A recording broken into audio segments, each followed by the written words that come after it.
예, 안녕하십니까. 저는 LH 토지투자 연구원에서 근무하는 이삼수입니다. 저는 줄곧 도시계획 쪽 연구를 하고 있습니다. 그리고 이제 도심 주거나 아니면 도시재생 관련된 연구도 최근에 이제 많이 하고 있는 부분이 있습니다.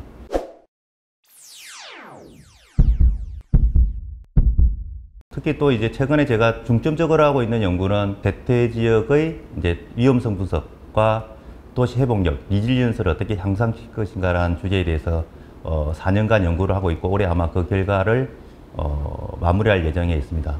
그리고 그 이외에는 이제 뭐 도시 계획적인 정책 부분, 그리고 토지 규제, 그리고 이제 지역 매니지먼트에 관해서 최근 많은 연구들을 하고 있고 관심을 가지고 있는 부분이고요. 축소 도시는 이제 복합적으로 이해관계된 연구들이 중심으로 이제 하고 있는 부분이고, 우리 사회가 안고 있는 도시 문제의 종합적인 판이 이제 축소도시 문제 해결이라고 생각하기 때문에 이제 연구를 진행하고 있습니다. 축소도시 개념은 명확합니다. 간단합니다. 실제로 보면 인구가 급격하고 지속적으로 감소하는 도시를 축소도시라 하고 있는데, 사실 이제 그 원인에 대해서의 논의는 다양할 수밖에 없는 부분인데요. 그런 부분이 이제 가장 큰 문제이고, 그리고 또 하나의 부분, 인구뿐만 아니라 기존에 있던 물리적 시설과 인프라들이 과잉 공급된 지역들입니다. 그래서 이제 축소 도시는 일반적인 쇠퇴와 다르게 한때 번영이 있었던 도시가 쇠퇴되는 현상, 축소 도시라고 할 수 있는 부분이고, 그런 측면에서 볼 때 이제 축소 도시는 잠재력이 많은 도시일 수 있는 부분이고, 그래서 많은 분들이 그런 말씀을 하십니다. 축소 도시는 기회이다. 이런 측면에서 이제 논의하고 있는 부분이고, 그럼에도 불구하고 축소 도시 생기는 문제들은 우리 모두에게 많은 이제 영향을 미치기 때문에 어떻게 대응할 것인가라는 논의가 중요한 부분이지, 단순히 축소 도시이다 아니다의 논의는 경계될 부분이라고 생각합니다. 제가 이제 석사 논문을 쓸 때가 이제 서울시 도심 주거 문제였습니다.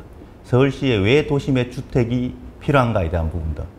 그 연구부터 해서 이제 제가 줄곧 이제 도심 주거나 도시재생 연구를 했었는데, 대도시의 문제가 아닌 지방 중소도시, 사실 지방이라는 용어도 좀 조심스럽습니다. 왜냐면 이분법적인 사고이기 때문에 중소도시의 문제에서는 이제 이게 단순히 이제 주택과 인구 문제가 아닌 도시가 쇠퇴해지는 과정에서 충분하게 뭔가 공급하기 위한 정책으로서 축소시를 어떻게 할 것인가 부분에서의 문제를 논의했던 부분이고, 특히 이제 도시 정책적인 차원에서 축소도시를 어떻게 바라보는가라는 관점은 다양할 수 있는데, 축소도시의 방향과 개념적인 틀을 다시 잡고자 하는 측면에서 이제 국가에서 이제 저에게 연구를 부탁해서 했던 부분도 있고, 그때는 이제 대부분이 해외 사례 중심에 있습니다. 외국에는 축소도시를 어떻게 바라보고 있고 어떻게 대응하고 있다라는 부분이고, 실제로 우리나라에서는 이제 축소도시에 대한 개념을 어떻게 보면 좀 회피하려고 하는 경향이 있습니다. 왜냐하면 부정적인 용어로 들릴 수 있는 부분이거든요. 아까 말씀드렸다시피 이제 축소도시라는 개념 자체가 좀 어떤 부정적인 것보다는 앞으로의 새로운 기회의 요소로서 작용할 수 있는 정책들을 연구하는 측면에서 계속 이제 관심을 가지게 되었고, 책도 내게 되었던 부분도 있고요. 축소 도시 자체가 아마 그 모든 국민들, 시민들이 삶을 변화시킬 겁니다. 왜 그러냐면 성장 시대에서의 그 생활은 풍요로웠거든요. 풍요롭고 내가 어디 가서라도 그런 서비스를 제공받았지만, 축소 도시 시대에서는 일상적으로 느꼈던 서비스의 공급이 제한될 것이고, 공급 주체, 특히 이제 지방자치단체 입장에서도 모든 시설을 제공할 수 없는 부분들이 있을 수 있습니다. 그럼에도 불구하고 시설들은 과잉 공급되어 있는 부분이거든요. 그런 측면에서 축소 도시는 기존에 있던 도시 공간을 재편하는 부분입니다. 어떻게 보면 주거 복지와 공간 복지를 동시에 충족시키는 형태로서 전개되어야 되는 부분이고, 그런 측면에서 이제 정부 차원에서도 이제 컴팩트 네트워크 도시라든지 아니면 도심을 복합화시키면서 다양한 인프라, 사람과 시설, 시설과 시설, 이를 연계시키는 형태의 전략이 필요한 부분이거든요. 그런 측면에서 이제 축소도시가 이제 전개되는 방향이라고 보시면 되겠습니다. 축소도시 연구는 해외에서는 2000년 이후에 엄청나게 많은 연구들이 일어나고 있습니다. 특히 미국은 이제 러스트벨트, 예전 공업도시가 산업구조 재편으로 해서 이제 공장이 폐쇄됨으로 생겼던 문제들을 해결하기 위해서 축소도시 전략을 많이 수립했고요. 그 중에서 이제 인구가 떠남으로써 이제 생겼던 문제는 이제 빈집이라든지 아니면 빈 토지들의 문제입니다. 왜냐하면 빈 토지와 빈집의 문제는 지방 재정 악화로 연결되기 때문에 부동산을 유동화시킴으로 해서 지역 경제 활성화를 도모할 수 있는 측면에서 접근되었던 부분이 있고요. 그게 이제 미국식 축소도시의 대응 방안이었고, 또 한편으로는 이제 일본 같은 경우는 이제 우리나라 비슷한 상황 같습니다. 이제 급격하게 인구 감소, 지방 중소도시 인구 감소에 대응하기 위해서 컴팩트 네트워크 도시 구현을 위해서 이제 입지 적정화 계획이라는 이제 제도를 통해서 계획을 수립해서 도심에 특히 이제 인구를 유도할 수 있는 구역도 정하고요. 그러니까 거주 유도 구역, 그리고 이제 도시 기능 유도 구역을 정해서 재정을 투여해서 인프라를 공급하는 형태. 그리고 그 부분은 예면 대중교통 중심의 공간 구조를 재편하는 것들이 이제 가장 이제 대표적인 해외 사례였고, 성과를 말하기에는 사실은 상당히 어려운 부분이 있습니다. 왜냐하면 최고 성장의 인구 대비 50% 이상 감소한 지역들이 뭐 하루아침에 발전할 수는 없는 부분이거든요. 그래서 그런 부분에서는 성과라기보다는 그 정책을 통해서 앞으로 도시의 지속 가능성을 어떻게 담보할 것인가라는 논의하는 전략으로서 이제 축소도시 전략이 많이 이제 논의되고 있다고 보시면 되겠습니다. 우리나라 사례를 보시면 아직 많이는 없는데, 이제 중앙정부 차원에서 이제 인구 감소 지역에 관한 이제 다양한 재정 지원과 정책들을 하고 있고, 특히 이제 우리나라 인구 감소 가장 심했던 전라남도 같은 경우에는 도시 기본 계획 수립이나 아니면 심의를 할 때 축소도시 개념을 도입하지 않으면 계획 승인을 하지 않은 등의 이제 그런 논의를 하고 있는 부분이고, 우리나라 논의는 아직 초기적인 내용이라고 보시면 되겠습니다. 그리고 최근에 이제 국토교통부에서 컴팩트 네트워크 생활권 계획이라든지 아니면 그런 측면에서 축소도시 계획을 이제 서서히 준비하고 있는 단계입니다. 축소도시 전략은 도시의 회복력을 높이는 전략일 수밖에 없습니다. 도시 회복력이라는 것들은 도시가 안고 있는 모든 문제에 어떻게 대처하고 대응할 것인가라는, 좀 어떻게 보면 농축된 정책이라고 볼 수 있는 부분이거든요. 그런 측면에서 볼 때 이제 좀 한 가지 우리나라의 가장 아쉬운 점이 뭐냐면 도시의 복잡한 문제를 심층적으로 분석하지 않는다는 부분입니다. 전략적으로 볼 때 도시의 좀 더 다각적인 분석이 필요한 부분입니다. 세종시 같은 경우에는 우리나라에서 출산율이 가장 높거든요. 젊은 도시이고, 그리고 서울시 같은 경우는 우리나라의 출산율이 가장 낮은 도시인데 인구는 가장 많거든요. 왜 데이터를 볼 때 이제 이분적으로 보냐면, 지방 도시는 사실은 가입 여성 대비 인구 출산율이 높습니다. 그럼에도 불구하고 인구 감소하는 것들. 왜 그러냐면 출산 연령 인구들이 적기 때문에 그런 것도 있거든요. 그런 부분에서 이제 도시 문제를 좀 더 복합적으로 할 수 있는 기반 하에 우리 도시 문제를 어떻게 진단하고 앞으로 대응을 세울 것인가라는 부분이에요. 그런 측면에서 이제 축소도시의 가장 중요한 부분들은 인구 감소는 상식입니다. 그죠? 우리 모든 국민들이 아는 상식적인 내용이기 때문에 감소했을 때 우리에게 어떤 어려움이 올 것인가라는 부분에 대한 고민이 필요한 거거든요. 그런 측면에서 이제 축소도시 계획 대응이라고 하면 이제 기본적인 이제 국가적인 큰 패러다임은 뭐냐면 컴팩트 네트워크입니다. 왜냐하면 컴팩트한 것들은 기존에 모을 수 있는 지역에 최대한 집적하고, 네트워크이란 것들은 그렇다고 해서 한 곳으로 모을 수 없기 때문에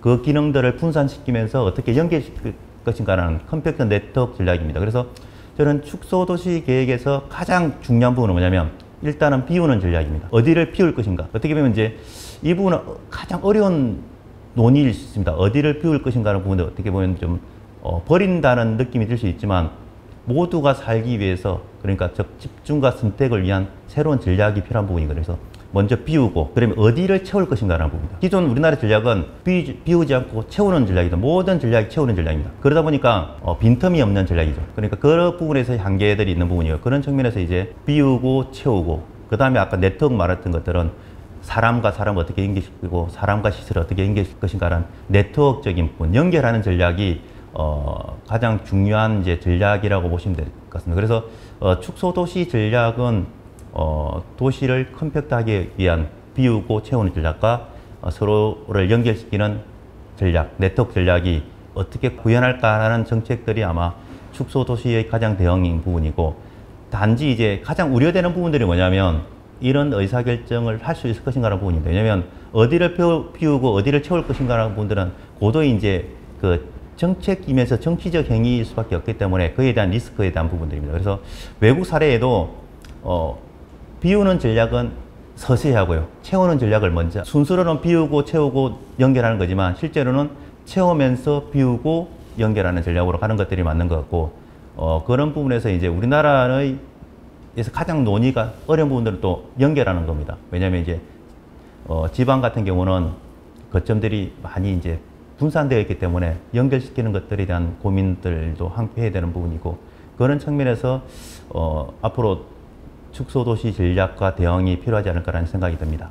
그 부분이 가장 어려운 부분이고요. 우리나라에서 도시 정책이 가장 빠르게 변화하고 정하는 게 주거 문화 같아요. 왜냐하면 코로나 이후에 가장 이제 유엔 헤비타트에서도 논의했던 게 뭐냐면 주거 문화의 변화가 필요하다는 것들. 왜 그러냐면 이제 주거 취약성이 곧 이제 생활 안정에 대한 고민이기 때문에 그런 부분인데 축소 도시 문제에 있어서 이제 가장 큰 논의가 뭐냐면요.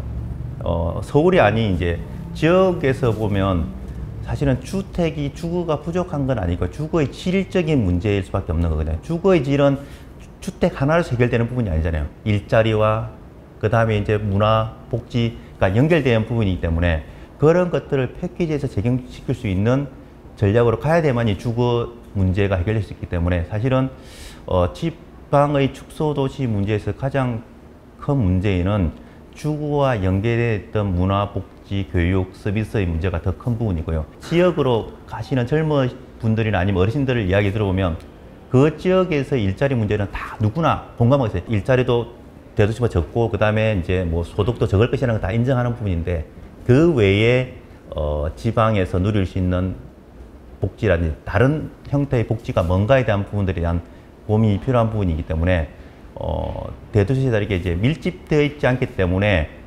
복합적인 서비스를 제공할 수 있는 부분이 뭘까? 그런 측면에서의 논의가 이제 가장 중요한 부분이고 저는 이제 그런 측면에서 축소도시는 아까도 말씀드렸지만 주거복지면서 공간복지이고 생활복지 형태가 될 수밖에 없는 그런 측면이 있다고 생각하기 때문에 이제 축소도시는 조금 더 그 장기적으로 접근할 수밖에 없는 측면이라고 할 수 있겠습니다. 축소도시의 문제를 제기될 수밖에 없는 부분은 뭐냐면 지역의 다양성이 있어야만이 국가의 경쟁력도 있다고 보는 거거든요. 왜냐하면 경쟁력 없는 도시들은 실제 국가적인 경쟁도 없는 부분이거든요. 모든 도시가 서울처럼 될 수는 없거든요. 그럼 지역의 특성을 어떻게 살릴 것인가 부분에서는 지역에 맞는 전략이 필요한 부분이고 거기에 축소도시가 됐든 도시재생 전략이 됐든 간에 축소도시 정책들이 이제 앞으로 우리에게 주는 시사점이 많을 거라 생각되는 부분이고 그런 측면에서 조금 더 지역 문제를 단순히 인구 문제가 아닌 복지 정책이나 아니면 문화 정책이나 일자리나 교육이나 복합적으로 이제 접근해야 될 측면에서 이제 논의드리는 부분이 되겠다. 축소도시 논의는 끝이 아닌 제가 볼 때는 중소도시의 정책의 시작이 아닐까라는 생각이 드는 부분이고 모든 국민들이 관심 가져야 될 부분 같습니다. 누구나 서울에서 살 수는 없거든요. 지방에서 살아야 될 부분도 있고 그렇게 살 때 지방에서 어떤 삶을 누릴 수 있을 것인가라는 부분 그런 고민의 시작에서 축소도시에 대한 고민들이 앞으로 좀 더 많이 이루어져야 할 것 같습니다.